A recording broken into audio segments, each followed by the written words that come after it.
हे दोस्तों, कैसे हैं आप सब। तो इस वीडियो में हम स्टार्ट करेंगे बिजनेस एनवायरनमेंट वाले चैप्टर से। तो सबसे पहले चलो स्टार्ट करते हैं बिजनेस एनवायरनमेंट वर्ड से। तो बिजनेस और एनवायरनमेंट दो टर्म है। बिजनेस एनवायरनमेंट तो ये आपका बना हुआ है कि बिजनेस के लिए जो भी एनवायरनमेंट है, बिजनेस के लिए जो भी सराउंडिंग्स है, उसको हम बिजनेस एनवायरनमेंट बोलते हैं। जैसे आप डेफिनेशन से देखें, it refers to the sum total of all individual, institution and other forces that are outside the control of business. के इसमें वो सारी चीज़ें आती है जो बिजनेस के कंट्रोल के बाहर है, उसके बाहर है की चीज़ें, पर वो उसकी परफॉर्मेंस को अफेक्ट कर रही है। ठीक है, जैसे कि आप एग्जांपल से देख सकते हो, चेंज इन फैशन। मार्केट में किसी चीज़ का ट्रेंड चलेगा, फैशन चलेगा, तो वो बिजनेसमैन तो कंट्रोल नहीं कर सकता ना कि मार्केट में क्या फैशन ट्रेंड चले, पर वो उसकी परफॉर्मेंस पे ज़रूर फर्क डालेगा। कि अगर कोई बिजनेस है, जैसे कि आप कह दो कि कपड़ों का बिजनेस है, तो उस पर फैशन का बहुत ज़्यादा फर्क पड़ेगा। तो ऐसी चीज़ जो बिजनेस के कंट्रोल के बाहर है बट उसकी परफॉर्मेंस को अफेक्ट करती है, उसे हम बिजनेस एनवायरनमेंट बोलते हैं।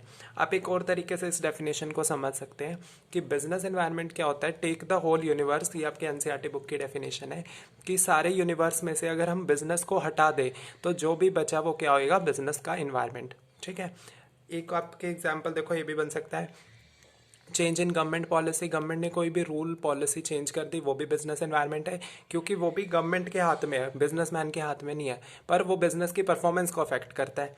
रैपिड टेक्नोलॉजिकल, जितनी भी टेक्नोलॉजी चेंज हो रही है वो भी बिजनेस एनवायरनमेंट का पार्ट है। Increase competition in a market, वो भी। ठीक है, अब नेक्स्ट देखते हैं फीचर्स ऑफ बिजनेस एनवायरनमेंट। सबसे पहला फीचर ये है टोटलिटी ऑफ एक्सटर्नल फोर्सेस। की जो बिजनेस एनवायरनमेंट है ना, वो सम टोटल होता है। हमने डेफिनेशन में ही पढ़ा था कि सारे एक्सटर्नल फोर्स को मिला के हमारा बिजनेस एनवायरनमेंट बनता है, उनका टोटल होता है, जो भी हमने एग्जाम्पल ऊपर कोट करे वही।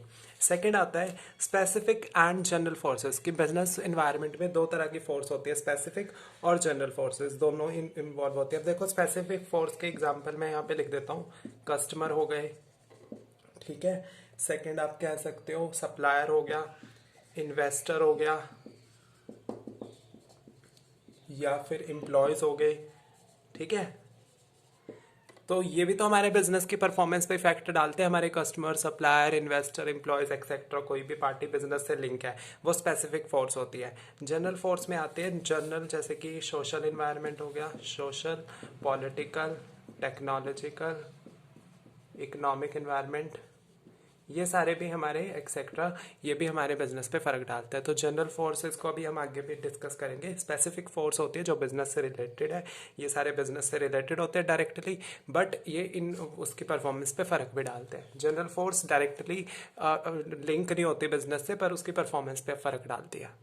नेक्स्ट पॉइंट आता है इंटर रिलेटेडनेस। हाँ, ये ध्यान से समझो कि बिजनेस एनवायरनमेंट ना एक दूसरे पे बहुत ज़्यादा इंटरलिंक्ड होता है, एक दूसरे पे इंटर डिपेंड करता है, इंटर रिलेटेड होता है। कैसे होता है देखो, फॉर एग्जांपल मैं आपको बताता हूँ। जैसे मान लो टेक्नोलॉजी चेंज हुई और मार्केट में 5G सिम आने लग गया। ठीक है, तो उससे क्या हुआ, लोगों को क्या हुआ कि हम भी 5G सिम परचेज करेंगे। तो उससे अल्टीमेटली होएगा क्या कि जो 4G फोन है, स्मार्टफोन्स, उनकी डिमांड कम हो जाएगी और 5G की इंक्रीज हो जाएगी। तो हुआ क्या, टेक्नोलॉजी के चेंज होने से डिमांड पे फर्क पड़ा 5G स्मार्टफोन्स की। तो ऐसे ही होता है कि एक दूसरे पे इंटरलिंक्ड है, कि एक चीज़ चेंज हुई, उससे दूसरे की परफॉर्मेंस पे फर्क पड़ा। फोर्थ आता है डायनेमिक नेचर। ये मैंने बताया था, डायनिक वर्ड आपका बहुत बार यूज होता है बिजनेस में। डायनेमिक का मतलब क्या बताया था मैंने, चेंज होना। कि बिजनेस एनवायरनमेंट चेंज होता रहता है टाइम के अकॉर्डिंग, नथिंग इज कांस्टेंट। जो एनवायरनमेंट है वो टाइम के अकॉर्डिंग कुछ ना कुछ चेंजेस होते रहते हैं, और चेंजेस कई बार इतने फास्ट होते हैं कि हमें उनके साथ अडेप्ट भी करना बहुत डिफिकल्ट हो जाता है। ठीक है, नेक्स्ट आता है आपका अनसर्टेनिटी। की बिजनेस इन्वायरमेंट बहुत ज़्यादा अनसर्टेन होता है। It is very difficult to predict future happening. कि फ्यूचर में क्या होगा किसी को नहीं पता होता। ठीक है, बहुत ही अनसर्टेन है। कॉम्प्लेक्सिटी वाला पॉइंट क्या है कि बहुत ही कॉम्प्लेक्स है, कॉम्प्लेक्स होता है, बहुत ही डिफिकल्ट है उसको समझना, कि उसका इफेक्ट डिफरेंट सिचुएशंस में, डिफरेंट बिजनेस पे अलग अलग इफेक्ट होता है। हर चीज़ का ना इफेक्ट डिफरेंट होता है। जैसे मान लो अभी कोरोना वायरस चल रहा है, तो कोरोना वायरस के हर एक बिजनेस और इंडस्ट्री पे अलग अलग इफेक्ट डाल रहा है वो। कुछ बिजनेस तो टोटली लॉकडाउन पड़े हैं, कुछ बिजनेस को स्विच करना पड़ रहा है अपने आप को ऑनलाइन में। तो हर एक बिजनेस पे, हर एक बिजनेस एनवायरनमेंट अलग अलग तरीके से अफेक्ट करता है। ठीक है, नेक्स्ट आता है आपका रिलेटिविटी। रिलेटिविटी क्या है कि बिजनेस एनवायरनमेंट एक रिलेटिव कंसेप्ट है। रिलेटिव कंसेप्ट मतलब कि ये डिफरेंट होता है नेशन टू नेशन। मान लो अगर बिजनेस का एक बिजनेस इंडिया में है, एक बिजनेस अमेरिका में है, ठीक है, टेक्नोलॉजी का दोनों बिजनेस पे अलग अलग इफेक्ट पड़ेगा, ठीक है। ये बोलते हैं रिलेटिव है कि एरिया टू एरिया वेरी करता है उसका इफेक्ट, और रीजन टू रीजन, ठीक है। मान लो कोई बिजनेस अमेरिका में सो एंड सो स्ट्रैटेजी से वहाँ पे अच्छा प्रॉफिट में अर्न कर रहा है, बट सेम बिजनेस इंडिया में चले वो उसकी कोई गारंटी नहीं है। जैसे इसका एक एग्जांपल मैं आपको दे देता हूँ। मैकडी और जो डोमिनोज है ना, ये फॉरेन में अपना बहुत ही वेल एस्टेब्लिश बिजनेस कर रहे थे, ठीक है। पर जब ये इंडिया में एंटर करे तो एकदम से ये ह्यूज लॉसेस में गए थे। क्यों? क्योंकि इनके में बहुत ज़्यादा मेन्यू में ना नॉन वेज कंटेंट बहुत ज़्यादा था, बीफ था और बहुत सारी नॉन वेज चीज़ें ज़्यादा थी। अब इंडिया वाले बहुत कम ऐसे लोग हैं जो नॉन वेज कंज्यूम करते हैं एज़ कम्पेयर टू फॉरेन, तो उस वजह से इन्होंने उसमें चेंजेस करे अपने मेन्यू में, तब जाके यहाँ पे इतना ज़्यादा प्रॉफिट में चल रहे हैं आज की डेट में। तो वो क्या है कि एरिया टू एरिया की उनका, वो अमेरिका में तो फेमस था वो मेन्यू के साथ, वही स्ट्रैटेजीज के साथ, वही पॉलिसी के साथ, बट इंडिया में वो चेंज करना पड़ा। तो ऐसे ही बिजनेस एनवायरनमेंट के साथ अपने आप को अडेप्ट करना पड़ता है। फिर आता है आपका इंपॉर्टेंस ऑफ बिजनेस एनवायरनमेंट। सबसे पहले इंपॉर्टेंस आपकी ये है कि it enable the firm to identify opportunity and getting first mover advantage. थोड़ी सी बड़ी हेडिंग है बट आपको याद तो करनी पड़ेगी। इसका ये मतलब है कि इससे फर्म को या कंपनी को, बिजनेस को पहले से ही आइडेंटिफाई कर लेते हैं वो अपॉर्चुनिटी। अगर किसी पर्सन ने बिजनेस इन्वायरमेंट को बहुत अच्छे से स्टडी कर लिया कि उसको समझ आ गया कि हाँ भाई इन्वायरमेंट में अब नेक्स्ट ये चेंज होने वाला है, तो उसको पहले से ही एक अपॉर्चुनिटी नजर आएगी और वो फर्स्ट मूव करेगा उसकी तरफ, जिससे उसको एडवांटेजेस होगी। जैसे आप देखो, इसका एक एग्जांपल देता हूँ। अमेजोन एक फर्स्ट कंपनी थी जिसने ये सोचा कि इंडिया में ऑनलाइन शॉपिंग का ट्रेंड इंक्रीज होने वाला है थोड़े टाइम में, तो इसलिए अमेजोन ने अपनी पहले वेबसाइट बनाई और आज वो बहुत ज़्यादा प्रॉफिट में चल रहे हैं। सेम विद द जोमेटो, उन्होंने देखा कि कस्टमर को क्या चाहिए कि घर बैठे ही उन्हें खाने को मिल जाए, तो उन्होंने सबसे पहले ये चीज़ स्टार्ट करी, तो उनको फर्स्ट मूवर एडवांटेज मिला। ऐसे ही अगर आप ऑटोमोबाइल में देखेंगे तो मारुति एक फर्स्ट कंपनी थी जिसने स्मॉल कार की नीड को आइडेंटिफाई कर लिया, जिससे उसके आज की डेट तक भी, इतने साल पुरानी कंपनी है और उसकी आज तक भी कार चलती है, ठीक है। सेकंड, इसका अपोजिट पॉइंट है कि it enable the firm to identify threat and early warning signal. कि अगर किसी कंपनी को समझ नहीं आया बिजनेस एनवायरनमेंट के बारे में, तो उसको पहले से ही ये पता चल जाता है, एक वार्निंग सिग्नल टाइप ऑफ मिल जाता है कि मेरे कॉम्पिटिटर ने तो ये चीज़ अडॉप्ट कर ली, अगर मैं इस चीज़ को इस तरीके से नहीं कर पा रहा तो मेरा बिजनेस बंद भी हो सकता है, ठीक है। मान लो दो कंपनी थी, तो उसका ही एक कॉम्पिटिटर आया जो कि फॉरेन ब्रांड था, फॉरेन कंपनी से आया, तो उसके आने पे उन्हें पहले से ही अलर्ट और वार्निंग सिग्नल मिल गया ना कि फॉरेन ब्रांड आ चुका है, वो भी हमारे जैसा प्रोडक्ट बना रहा है, हमारा बहुत टफ कंपटीशन होने वाला है उसके साथ, क्योंकि उसकी क्वालिटी हमसे कहीं ना कहीं अच्छी होगी, प्राइस भी थोड़ा कम होगा, तो कस्टमर उसको ही परचेज करेगा। इसलिए उनको पहले से ही एक वार्निंग सिग्नल मिल जाता है।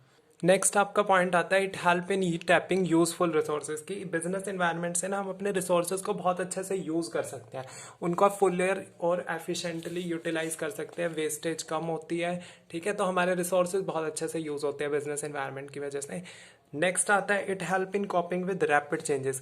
कि अगर हम बिजनेस एनवायरनमेंट के अकॉर्डिंग अपने आप को अडेप्ट कर सकते हैं उन चेंजेस के साथ, कि जो भी हमारे इन्वायरमेंट में चेंज हो रहा है हम भी अपने बिजनेस को उसके साथ साथ एडजस्ट करते जा रहे हैं, ठीक है। सिंपल भाषा में कहें तो बिजनेस एनवायरनमेंट हमें कुछ नया सीखने का मौका देता है, कुछ नया अपने बिजनेस में करने का मौका देता है। फॉर एग्जाम्पल, टेक्नोलॉजी चेंज हुई, अब आजकल बच्चे, अब देखो ऑनलाइन स्टडी कर रहे हो ना आप मेरे चैनल से, पर पहले इतना ट्रेंड नहीं होता था ऑनलाइन स्टडी का, तो क्या हुआ उससे, अब मेरे को भी अपने बिजनेस को ऑनलाइन स्विच करना पड़ा, ऑनलाइन सब कुछ कराना पड़ा। तो ऐसे ही होता है, बिजनेस एनवायरनमेंट की वजह से, चेंज होने की वजह से हमको नई नई चीज़ें अडेप्ट करनी पड़ती है। नेक्स्ट आता है, it help the management in planning and policy formation. ये तो आपको हेडिंग से ही समझ आ रहा है ना मेन, कि बिजनेस एनवायरनमेंट की वजह से हम प्लान और पॉलिसी बनाना सीखते हैं, हम नई नई पॉलिसी बनाते हैं कि इस एनवायरनमेंट से कैसे डील करना है, ये हमारा प्लान है, ये स्ट्रेटजीज हैं, ठीक है। लास्ट आता है, it help in improving performance. Business की ओवरऑल परफॉर्मेंस को भी इम्प्रूव करता है, हमारी एफिशिएंसी, प्रोडक्टिविटी सब कुछ इंक्रीज होती है due to business environment.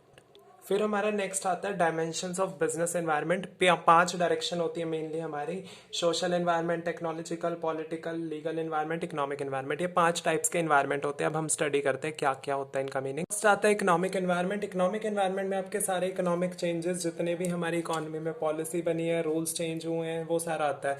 For example, इसके मेन मेन कॉम्पोनेंट्स देखो क्या क्या होते हैं। जीडीपी, ठीक है। सेकेंड आपका आएगा पर कैपिटा इनकम, ठीक है। जो भी आप इकोनॉमिक्स में टॉपिक्स पढ़ते हो ना, वो सारा इसी का ही पार्ट है, ठीक है। Currency rate, foreign exchange rate जिसको हम बोलते हैं, ठीक है। उसके बाद आएगा इन्फ्लेशन कितनी है हमारी इकोनॉमी में, इन्फ्लेशन होगी, इंटरेस्ट रेट हो गया, ठीक है।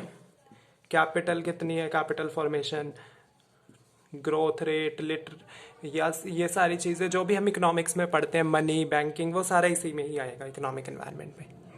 फिर सोशल इन्वायरमेंट, सोशल इन्वायरमेंट में आता है हमारे लाइफस्टाइल में चेंज होना, लाइफ एक्सपेक्टेंसी, जितनी भी सारी चीज़ें आपकी सोसाइटी से रिलेटेड है डायरेक्टली और इनडायरेक्टली, वो सारा सोशल इन्वायरमेंट का पार्ट है। बर्थ रेट कितना है, डेथ रेट कितना है सोसाइटीज़ में, एजुकेशन सिस्टम कैसा है हमारी इंडियन सोसाइटी में, इंडियन सोसाइटी के क्या कस्टम ट्रेडिशंस है, कंज्यूमर हैबिट्स क्या है, पॉपुलेशन क्या है, ये सारा इसी का ही पार्ट है। फिर आपका टेक्नोलॉजिकल इन्वायरमेंट आता है, जिसमें आपकी टेक्नोलॉजी से रिलेटेड जितने भी चेंजेस हुई है, ऑनलाइन शॉपिंग है, ई लर्निंग है, टेलीकम्युनिकेशन सेक्टर है, 4G 3G 5G ऐसे, ठीक है। इनोवेटिव टेक्निक्स ऑफ प्रोडक्शन है, कोई एडवांस मशीन आ रही है, आर्टिफिशियल इंटेलिजेंस क्या होता है, जैसे रोबोट्स वगैरह, रोबोटिक्स, ऑटोमेशंस, ठीक है। पॉलिटिकल एनवायरनमेंट में आपको वो आता है, जो भी गवर्नमेंट है ना, जो भी पॉलिटिकल पार्टी ने लॉन्च किया, कोई भी चीज़ जो पॉलिटिकल पार्टी ने लॉन्च किया, उनके प्लान्स हो गए, पॉलिसी होगी, गवर्नमेंट का क्या रूल बना है बिजनेस के रिगार्डिंग, कोई स्वच्छ भारत अभियान जैसे स्टार्ट हुआ था, मेक इन इंडिया, जो भी चीज़ कोई पॉलिटिकल पार्टी, कोई गवर्नमेंट स्टार्ट करती है, उसको पॉलिटिकल एनवायरनमेंट का पार्ट माना जाता है। तो ये सारे टॉपिक्स ना आपको बहुत अच्छे से समझने हैं। फिफ्थ पॉइंट फिर आपका देखो लीगल एनवायरनमेंट में आता है लॉ एंड ऑर्डर, कोर्ट की जो भी जजमेंट्स है, बैन, कुछ भी बैन हुआ कंट्री में तो वो किसका पार्ट है, लीगल एनवायरनमेंट का, क्योंकि बैन लीगली वैसे ही होती है चीज़ें, ठीक है। डिसीजन कोई district court, high court, supreme court ने कोई भी डिसीजन लिया है किसी भी टॉपिक पे, तो वो भी लीगल एनवायरनमेंट का पार्ट है। जैसे अभी आप देख सकते हो, अभी थोड़े दिन पहले हुआ था, वुमेन्स के लिए हेलमेट कंपलसरी हो गया था, वो लीगल एनवायरनमेंट का पार्ट है, ठीक है। चालान महंगे हुए थे, लीगल एनवायरनमेंट। सेक्शन 377 वो भी लीगल एनवायरनमेंट, ठीक है। Various legislation pass by central और स्टेट गवर्नमेंट, वो भी लीगल एनवायरनमेंट। अच्छा, सारी डायमेंशन समझ आ गई। चलो फिर एक केस स्टडी डिस्कस करते हैं, अभी पता चल जाएगा। तो देखो केस स्टडी में क्या होता है कि आपको केस स्टडी करने के लिए हमेशा ना पहले नीचे से क्वेश्चन को रीड करना है कि क्वेश्चन में पूछा क्या हुआ है। जैसे मैंने बॉक्स में लिख दिया, ये क्वेश्चन था कि identify the different dimensions of business environment by quoting the line from above. Paper में क्या होता है, मिक्स होके आती है, तो आपको पता नहीं होता कि किस चैप्टर की। अभी तो तुम्हें पता है कि बिजनेस एनवायरनमेंट पढ़ा रहे हैं भैया, तो इसी चैप्टर की होगी ये। तो ऐसा पेपर में आपको समझना होगा कि किस चैप्टर की ये केस स्टडी है। ज़्यादा बार तो आपको 90% नीचे से ही पता चल जाता है किस चैप्टर से रिलेटेड वो केस स्टडी है। अब देखो क्या चीज़ है, इसमें लिखा है डिफरेंट डायमेंशंस, यहाँ पे लिखा है डायमेंशंस। अगर डायमेंशन लिखा होता तो इसका एक ही आंसर होता, डायमेंशंस है तो मतलब एक से ज़्यादा आंसर आएंगे, तो ऐसे आपको समझना है। और एक बात बताऊँ, अगर ये 5 नंबर का क्वेश्चन आता है ना, तो 99% है कि उसमें सारे इन्वायरमेंट आपको मिलेंगे आंसर में। अब हमने पढ़े थे 5 इन्वायरमेंट होते हैं, तो फाइंड करते हैं। देखो साथ में इन्होंने बोला है बाय कोटिंग द लाइन, मतलब कि आपको इन्वायरमेंट तो बताना ही है कौन सा है, साथ में लाइन भी मार्क करनी है कि किस लाइन से तुम्हें पता चला कि ये इन्वायरमेंट है। तो चलो वीडियो को पॉज करके तुम ट्राई करो। चलो मैं बताता हूँ फिर। देखो कोर्ट पास an order to ban polythene, court word आ गया, तो ये कौन सा हो गया आपका, लीगल एनवायरनमेंट, ठीक है। यहाँ पे आपका हो गया लीगल एनवायरनमेंट। उसके बाद आपको बोला these bags are creating many environment problem which affect the life of people in general. यहाँ पे ना इन्वायरमेंट की प्रॉब्लम आई, तो इन्वायरमेंट हमारी सोसाइटी से ही रिलेटेड है, ठीक है। तो ये वाला पॉइंट, और society in general is more concern about quality, ये दोनों पॉइंट आपके सोशल एनवायरनमेंट का पार्ट बनेंगे, ठीक है। नेक्स्ट है गवर्नमेंट डिसाइड, मैंने बोला था ना जहां पे भी गवर्नमेंट वर्ड आएगा या पॉलिटिकल पार्टी आएगा वो कौन सा होगा, पॉलिटिकल एनवायरनमेंट, तो ये आपकी होगा पॉलिटिकल एनवायरनमेंट। नेक्स्ट आता है इनोवेटिव टेक्निक, यहाँ तो ये डायरेक्टली लिख दिया टेक्निक मतलब टेक्नोलॉजी, तो ये आपका हो गया टेक्नोलॉजिकल एनवायरनमेंट। लास्ट है इनकम, इनकम किस में पढ़ते हैं हम, नेशनल इनकम, इकोनॉमिक्स में। तो income are rising as the people afford to buy, तो ये आपका हो गया इकोनॉमिक एनवायरनमेंट, ठीक है। नेक्स्ट टॉपिक आता है आपका न्यू इकोनॉमिक पॉलिसी ऑफ 1991। देखो 1991 में क्या हुआ था, हमारी इकोनॉमिक पॉलिसी बिल्कुल नई बन गई थी, न्यू हमने एक अडॉप्ट की थी, जिसके 3 प्रिंसिपल थे। LPG पॉलिसी भी बोला जाता है इसको, लिबरलाइजेशन, प्राइवेटाइजेशन, ग्लोबलाइजेशन, ठीक है। लिबरलाइजेशन का मतलब होता है कि freedom from the rules and regulation imposed by government. Government ने जो भी रिस्ट्रिक्शंस लगाई थी, रूल्स रेगुलेशन बनाए थे, उन सबसे फ्री कर दिया था हमें। पहले क्या होता था, पास्ट में हमें एक लाइसेंस लेना होता था इंडस्ट्री ओपन करने के लिए, चाहे आपको किसी भी चीज़ की इंडस्ट्री ओपन करनी है, तुम्हें गवर्नमेंट से लाइसेंस चाहिए होता था।